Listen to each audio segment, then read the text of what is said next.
Hello, my name's Paul Virgo, and I'm a member of the Climate Reality Project. We're a movement of climate activists who are founded by Al Gore, and we're trying to promote awareness and solutions to the climate crisis.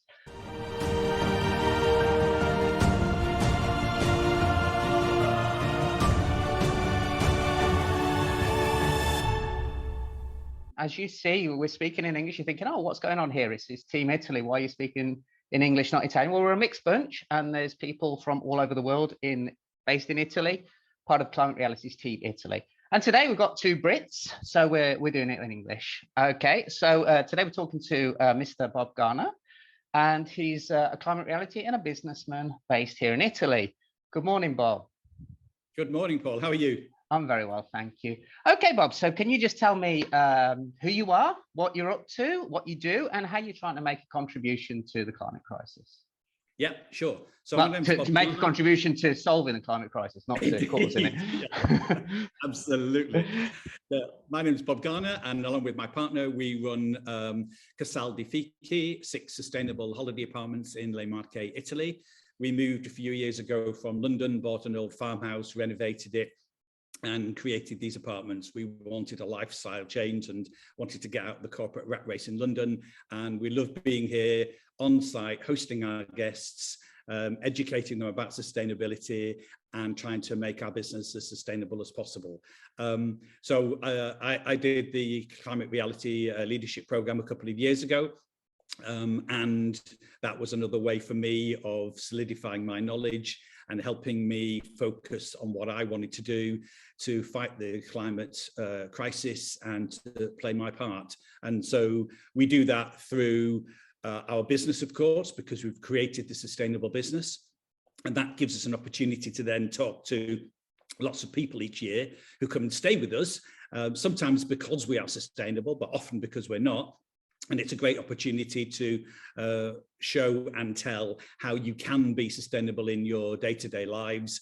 And it's really a buzz for us when people go home and get back in touch and say that they have implemented plastic-free, they've put in a car charger, they've built an organic garden, they've got rid of some of their nasty toxic cleaning products, and that's great because we're making a difference in their lives in a small way, and that's one way that we can not just be sustainable ourselves, but spread that message, spread that community wider. So it's a great feeling. Okay. Do you think your approach on sustainability and sort of promoting awareness of this is applicable to other fields? I think so. I mean, I spend a lot of time, not just within our business doing this, but as a voice in vacation rentals, as the Americans call it, holiday rentals, as the British call it. I spend a lot of my time writing, blogging, giving interviews, talking to my peers in my community, hundreds of thousands of people around the world. It's a huge, huge market. If you think about it, tourism accounts for 9% of global greenhouse gases. And obviously my sector is one part of tourism. So tourism has got a huge responsibility, a huge role to play in fixing the climate emergency or playing its part. And so I spend a lot of my time trying to persuade my peers, my colleagues, my competitors in my business to also adopt some of the practices that we'd adopt and to change. And therefore, anybody in any business can do the same. Find your niche, find your sector, work out where you can have a voice and influence those people in your industry, whichever industry it is, wherever you are in the world. We all have a role to play. And I think one of the important things to do is to specialize. You know, from reading the information online and all the articles and all the organizations that we all subscribe to, you can get overloaded with information around the climate emergency.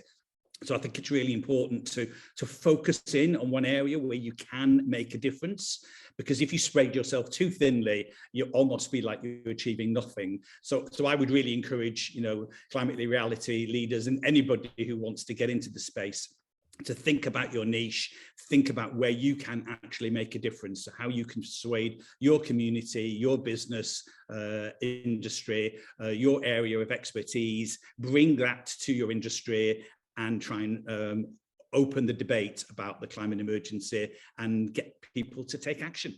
Okay. Talking a bit more generally about the climate crisis itself, I mean, have you seen the effects of it at all? I mean, has it affected you in any way personally, Bob? I guess, like lots of people, we see the changing weather patterns. We see the drier, hotter summers. We see the milder winters. And so I think that's obvious. And I'm in a farming community here, and the farmers are talking about it all the time because they're seeing it too. I suppose at a very individual level, we have lots of olive trees on our property here. We're seeing a lot more fly infestation in the olives, and that's as a result of not having colder winters, because the colder winters keep the bugs down. And so in the last 5 years, we've had 3 infestations in this area of olive fly, which obviously affects the quality and the production of olives. And in the 15 years before that, 20 years before that, there hadn't been one single incidence of that. And so it's a reflection of the fact that because we're not getting the colder winters, then the bugs are sticking around, and obviously they're infestating into the trees and into the olives and affecting the crop. So that's one direct impact that I would see on an annual basis. Okay, that's very interesting and alarming. Climate crisis, sometimes, especially in the media, doesn't really maybe have the prominence in news stories it should. And a lot of people might argue at the moment we're just getting over the COVID pandemic, it's still going on, and unfortunately we've got this war in Ukraine. What some people might say, well, can't we just forget it for now and concentrate on these other things and sort of put the climate crisis, sort of, it's not a priority. Let's leave it there for a minute and worry about this other stuff. What would you say to somebody who came up with that sort of argument? Yeah, it's one that we hear all the time, isn't it? And, very sad what's happened with the pandemic, and obviously the terrible scenes and what we're seeing happening in Ukraine, really, really heartbreaking. But hopefully both of those instances will pass over time and will be relatively short term, although they are obviously tragic and very upsetting. We have a climate crisis that isn't going away. It's been building for many decades. We see all the reports that come out from the IPCC. We understand that we need to reduce our emissions by 50% by 2030 and get to net zero by 2050 or earlier, and keep global warming below 1.5 degrees Celsius. We hear these stats, we know them, but we are still seeing emissions rise. They haven't even yet started to fall. They need to be falling by 50% by 2030, and they are still rising, with 8 years to go. So I think there's no room for complacency. And I think that's why governments, organizations, civil society, individuals, we all have a role to play in terms of tackling the climate emergency. I talk to people all the time in my industry, hosts and property managers, and they get very confused by the topic. They hear some of the stats. It's not that they don't believe that there's climate change, but they think, well, it's not necessarily my responsibility. I will wait. I won't be a first mover on this. I will wait for the government to tell me what to do, for regulation to come in, for an industry body to say that I should do X, Y, and Z. And I don't think we can afford to do that. I think it's important that we all have a role to play. And I spend all my free time talking about this in our industry, trying to get people to understand that they have a role to play. And the other thing I would say to people is, particularly in my industry, it's important to understand that we have some people who come to the climate emergency because they believe in it and they're passionate, as we are, about making a difference and fixing this issue. And I get other people who come to it because it's good for their business, it's good for the bottom line. I don't care which way they come to it, as long as they come to it for that reason. We know from the surveys that are going out all the time through booking.com and in the press that 78% now of people, travelers, would like to stay sustainably when they travel. They'd like to find a sustainable place to stay. So I say to my competitors, to my industry, well, why don't you want to tap into that market? If you can implement some sustainable initiatives in your business, and we're not talking about greenwashing here, then you can attract that market. If you're not sustainable, you will never be able to attract people who are looking for a sustainable place to stay. So if you are interested in the bottom line, and there's nothing wrong with that whatsoever, then start to adapt, start to make some changes, and then you can appeal to that cohort of people, which is growing. It's never going to go down. It's only going to get bigger, particularly with the younger people. You can attract that business. So I tackle it from 2 points of view, you know, whether you think about it from the planet and from the future generations, for your children or your grandchildren, or you think about it for your business, think about it from the bottom line and continuing to be successful and more successful and enhance your brand. It doesn't matter, but we can tackle these issues, and we need to tackle these issues. We can't keep putting it off. We can't keep waiting, because as we all know, the longer we put it off, the more difficult it is to fix. Okay.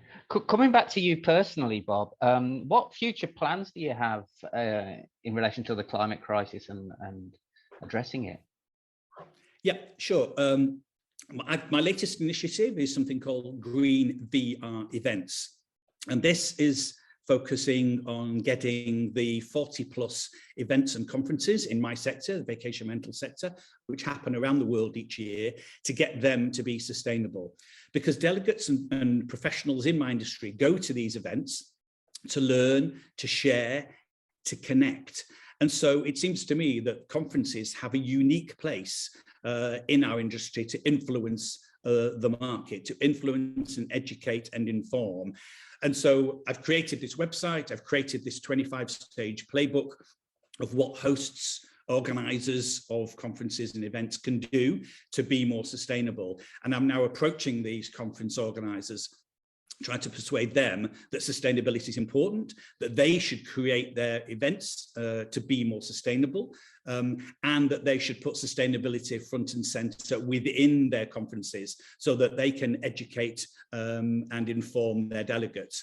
Because, you know, I'm working at this on a one-to-one basis, talking to individuals. I'm just one person. There aren't many people in my industry talking about this, and there should be thousands, tens of thousands, hundreds of thousands. And so I need to find routes through to get to a wider audience. And the conferences are one way to do that. So I've got a number of conferences already on board. They've put green activities about what they're doing on their website. I'm now approaching the sponsors, because the sponsors are the people with the money, to get them to sign up to a common statement asking for conferences and events to be greener. And we're trying to influence these key leaders and stakeholders because they have a lot more clout than I do. So I need to find ways of raising the issue to a much wider audience, to a much bigger level. And so that takes up quite a lot of my time at the moment, but I'm enjoying the challenge. Well, that sounds very good, and very interesting. I think what an important thing about this is we've got to talk about it, and in your different fields, in your family life, in your personal life, in your work, start talking about it, start, because sometimes it can feel like it's just, we're all pretending it's not there, like in the film Don't Look Up, where we've got this big huge problem at it facing us, and we're sort of trying to not talk about it because it's a bit uncomfortable. But so I think, talking about it and discussing it is, an important start. So thank you for doing that. Okay, we're going to wind it up. We'll keep this interview short and sweet, but there'll be more interviews coming, and so we can show you a bit more what we're up to. We would encourage you to follow us on social media. Climate Reality International is on all the social media, well, most of the major social media platforms. So it's Twitter, Facebook, Instagram, and also Team Italy is on those platforms, as well as is the European section of Climate Reality. So follow us, because on those platforms, also the websites, Climate Reality's got a very good website, and so is Team Europe. So please follow those, and because they've got ideas and tips about how to get involved in combating the climate crisis and being involved. And you don't necessarily have to join us. We would be very happy to have everybody who wants to join us. There's a training coming up in June in Las Vegas, and I believe there'll be also virtual trainings later in the year. But you don't necessarily have to join us. Just get involved, try and talk about it, try and do things, and there are other groups as well. Just please get involved in this very urgent battle. So we'll wrap things up there. Thank you for talking to me today, Bob, and have a nice day, everybody.